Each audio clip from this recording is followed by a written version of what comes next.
Hi guys, and welcome back to another DrAce video, and today we're going to be playing MotoGP 23, and I've got quite an interesting subject to discuss here in time trial in the Red Bull Ring of Austria using my very own rider on board the Repsol Honda. Now, the title of video is thus Balance Performance On versus Balance Performance Off. So the question is, how much of a difference does it make in a circuit that is rather long with a lot of straights on a motorcycle that is 89% in the team's comparison? So, as far as I'm concerned, I don't think the difference will be rather dramatic. I think we'll see some extra improvements with Balance Performance On, but let's put it to the test. So what you're watching right now is Balance Performance Off, and this will be replicated by, or at least explained via the way of using the official Repsol Honda livery. Now when we move over to the test livery, that's where Balance Performance will be on. So I'm going to give it quite a good chunk of lap times here for the first segment, get a good feel for Balance Performance Off, and really understand what's different when we move across to Balance Performance On. So far, initial reactions are, feels normal. I can't say there's anything around this bike right now that is screaming to me that, oh, this is underpowered, or this doesn't turn, or this, it just doesn't feel right. Nothing like that. Everything feels quite smooth, and if anything, if you didn't tell me Balance Performance was on, I probably wouldn't realise or wouldn't realise. So yeah, with that in mind, let's see how the first lap looks. My best lap time came with a 1:27.1, which was with a KTM, I believe, with Balance Performance On, and we are just within 0.3 of a second on our first exchange of lap times with Balanced Performance Off. Balance Performance Off with the Repsol Honda, 0.3 down. Not bad. I'm quite happy with the results so far. I am probably going to try a few things out in this circuit as well, because when I play career mode, I have zero use of the ride height device, especially going into turn 3 here. However, I did notice on that previous lap that it does feel slightly different with the motorcycles in time trial. Now, of course, I am using the Repsol Honda as well compared to my KTM, so a little bit of a difference is there. And usually I find with the KTM, it's one of the bikes that wheelies the least. The Honda wheelies quite a bit. I found the Ducati had a lot of wheelie as well. Yamaha Aprilia is not too bad, but I felt the KTM was the most planted motorcycle out of them all, especially in the career mode and then into time trials comparison. So, as it stands, this should actually put us at least on par with our KTM lap time of a 1:27.167. But that's not really the reason we're here. The main comparison for us is to see the difference between on the Repsol Honda, Balance Performance On versus off. So into the final corner then. This is the Red Bull Mobile corner. We get onto the power. We might just get ahead and get the time. Is it? Oh, it is by 0.006 of a second. So already we're eyeing up the next increment of a second, which is of course the 1:26s. Don't know where that would put me on the leaderboard, but again, I'm not really paying attention to that right now, but it's worth to surmise for future reference. And into the left hand side, we actually lost a bit of time there for going into 2A and then into 2B. Didn't quite go as planned for the first couple of corners, but very controlled for the right hander there for turn 4. As you can see, the front wheel is beginning to lift, isn't it? I may actually introduce the ride height device whilst playing in this time trial mode. That's another question that will be answered in this video. Will ride height device be necessary for one of the two options we have today? Maybe Balance Performance On requires the ride height device, and maybe Balance Performance On does not require it. There are a lot of questions what we're going to answer in today's video, and I've been really excited about this idea of doing this because I think it's worthwhile looking at a lot of tracks. We need to look at how the Ducati performs, because if you have the Ducati, which is by far the best motorcycle in the game in the terms of team comparison, will Balance Performance slow it down? I did try this in Moto 3 a long time ago, and Balance Performance On for the Leopard Honda completely killed my lap times. So that is very interesting to know, and it's very interesting to try and put to the test in these videos. So, a couple of laps in, not looking too bad, but 4 tenths then is the differential between the first lap time, the second, and then the third. So bearing that in mind, it doesn't feel bad. I would happily use balance performance off, but I really need to know what we're going to be like with balance performance on. It's just important to do as many lap times as we can before we decide to move over. So I'm going to use the ride height device this time around, and you know what? With balance performance off, that has helped a lot. That really has. Not so quite as stable on the brakes, but the ride height device there helps significantly. In the MotoGP 23 career mode, I had no issues with the KTM wheeling. None at all. And I was really rock solid coming out to turn 3 for Ramus. And now into Rausch for turn 7, back in the left-hand side for the Worth curve. This could be a 1:26 with balance performance off. Oh, lost a bit of time there in the... Oh, and I just invalidated. Goodness me. The smallest amounts there. Didn't Jorge Martin lose a podium a few years ago for touching that same part? Really close there. Unfortunately, yeah, the lap time is gone. So let's chuck another one in. I don't really want to end on a negative lap time. In fact, we only actually improved by 1/1000 of a second. Oh, and now this one's gone hell to a handbasket. Jesus. Balance performance off is catching me out, it seems. Wonder if we have any mistakes with balance performance on. May have to try and make an abbreviation of that, because that's going to get difficult to say throughout the course of this video today. I do hope you're enjoying the video as well. Of course, if you are, don't forget to hit that like button and consider subscribing as well. It does help out the channel, and I appreciate that this month we're having an incredible, absolutely amazing month for viewers, likes and comments. So guys, thank you very much for keeping up all the support. I do really appreciate it, and I certainly hope you're enjoying the videos, because I have a blast making them, and it seems that you enjoy them as well. So this is just a perfect handshake amongst the Dr. Ace and the Aces, so thank you to you all. And of course, big shout out to the channel members. I've just had a few more recent channel members joining the pit crew. I do really appreciate that, and you'll see your name at the end of the video in the outro section. I do really appreciate any additional support. It means the world to me. So yeah, thanks guys, and let's see how we can get on for the last lap. I might make it the last lap. Do I 2-2? No, I think 5 would be appropriate, but considering we invalidated that one, let's do one more so we have 5 valid laps. So away we go then, across the line. This is the last effort with the balance performance off, onto the brakes near the crypto data sign, bringing it into the tight apex of the Niki Lauda curve. A little bit too tight. Getting caught on that curve has not cost us too much time, but it did feel like we lost a bit of time. Now into 2A and then back across to 2B. Oh, losing a bit of time. Don't get caught on the curb there on the exit there as well, because we'd lose a significant amount of time if we just get caught on the curb. Very tight to the apex of turn 3. Back onto the power. Yeah, we're near enough. We aren't as better. Well, we did better early, didn't we, when we invalidated it, but it's still a solid performance going into the Schlossgold for turn 5, or turn 4, as it is in real life. And then back onto the right-hander. Can we maintain this to get a 1:26? I think we can. But will we? Questions with no answers yet. But onto the power, into third gear, downshift to second as we get to the latest point. Ooh. Might not need to downshift a second there, actually. Might have to try that without. But onto the right-hand side. We are losing a bit of time. The Delta's gone grey.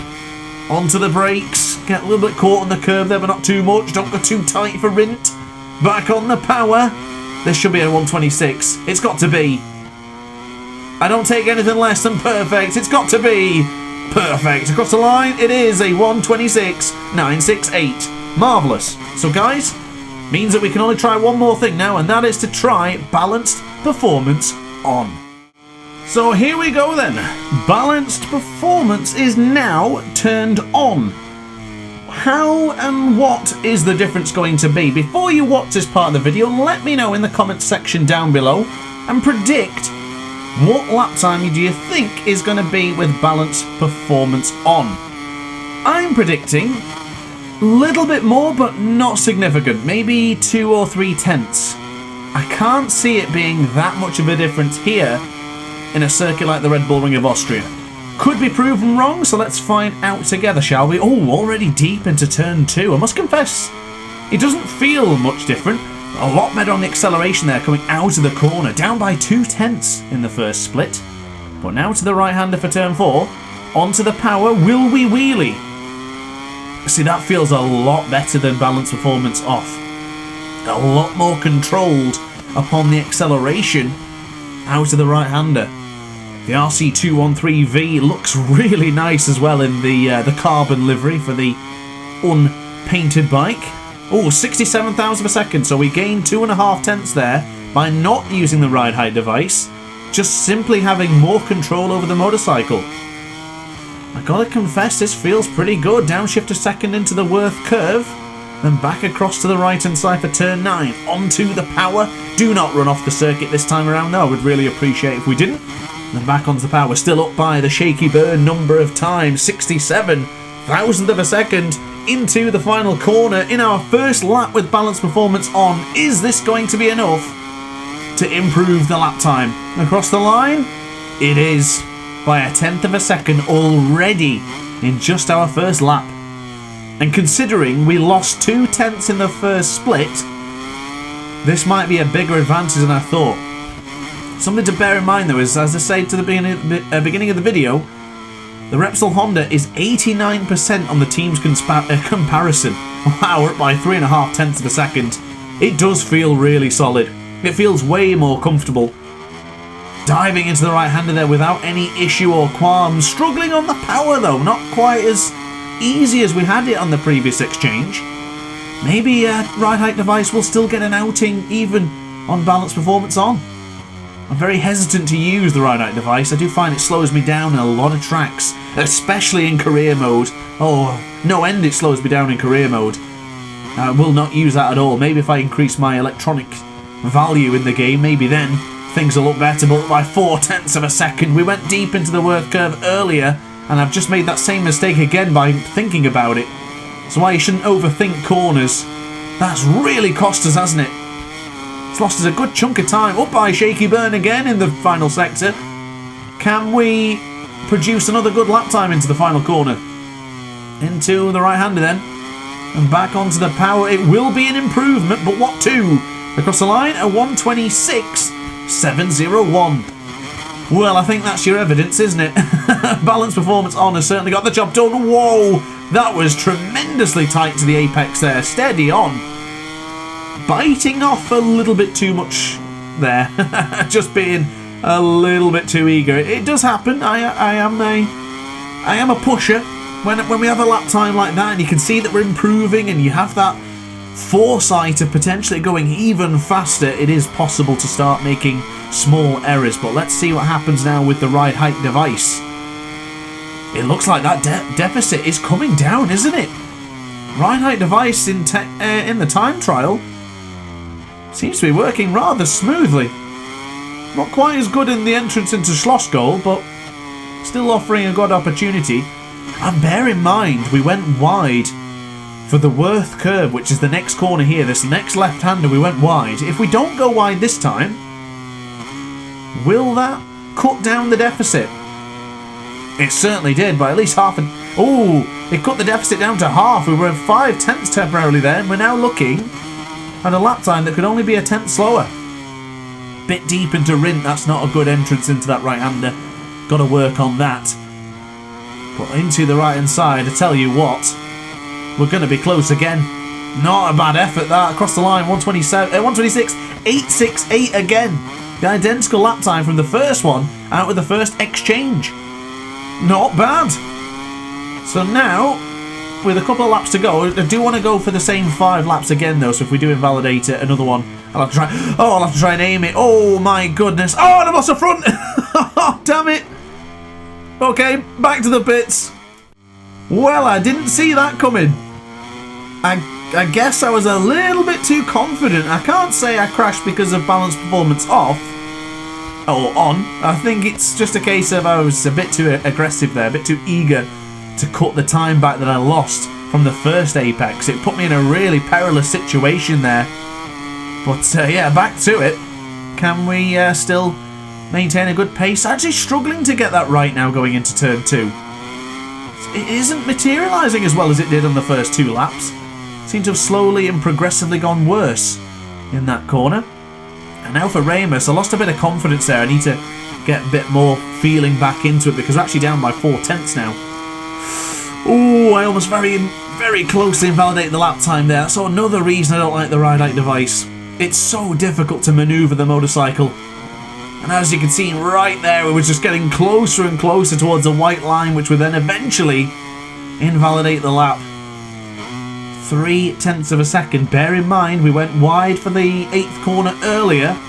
As long as we keep it tight, we shouldn't have that same issue. Stay in 3rd gear as well now, because I think that could be the key.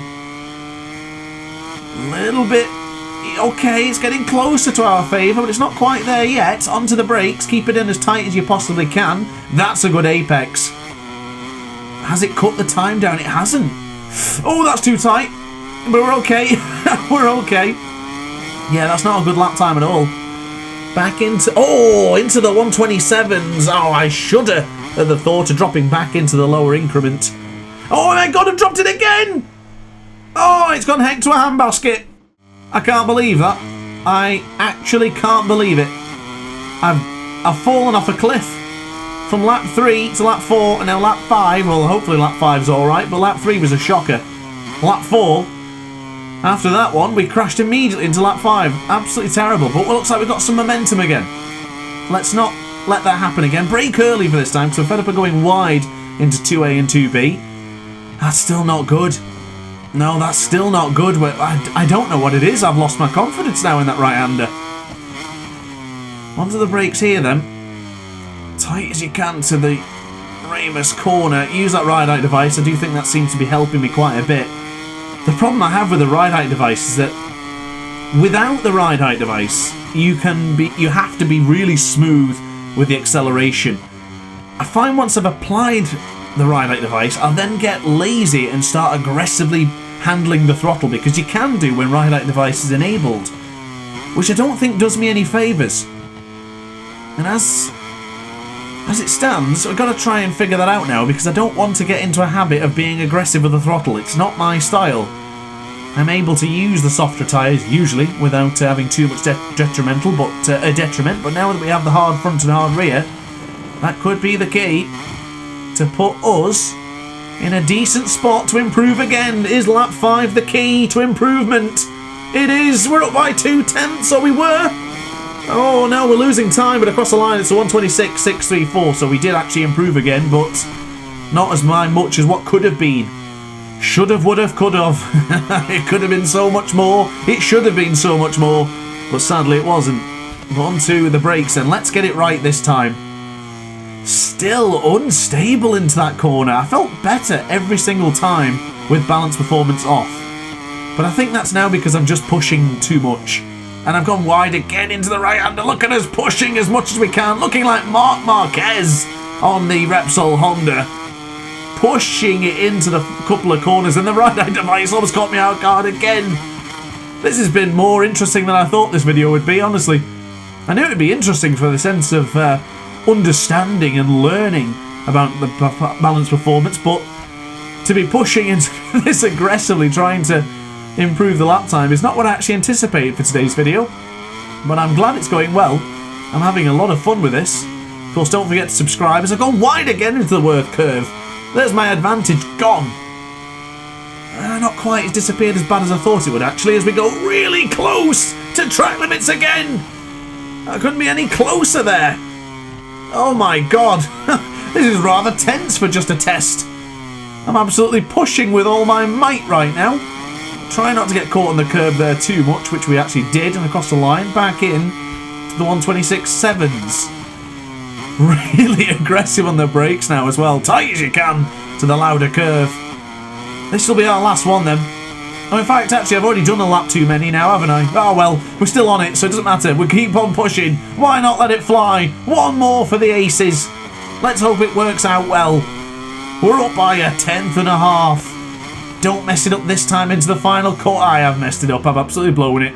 Oh, for God's sake. Well, I guess that's it then. Well, there it is then, guys, on the screen right now. Apologies for messing up that last one, but I guess it does keep things fair with the 5 laps versus the other 5 with balance performance on to balance performance off. So, as you can see on screen, this is balance performance off.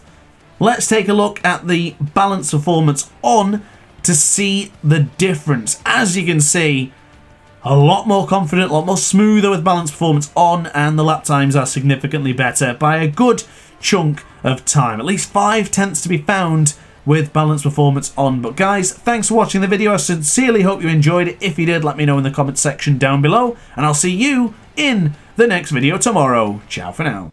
Oh hi, didn't quite see you there. Good to see you're still here. If this video didn't quite sate your appetite, then why not watch some more DrAce content by clicking the video shown on screen now. Furthermore, if you would like to follow me on social media, you can do so now with the links down in the description. Consider subscribing so you don't miss a single DrAce video.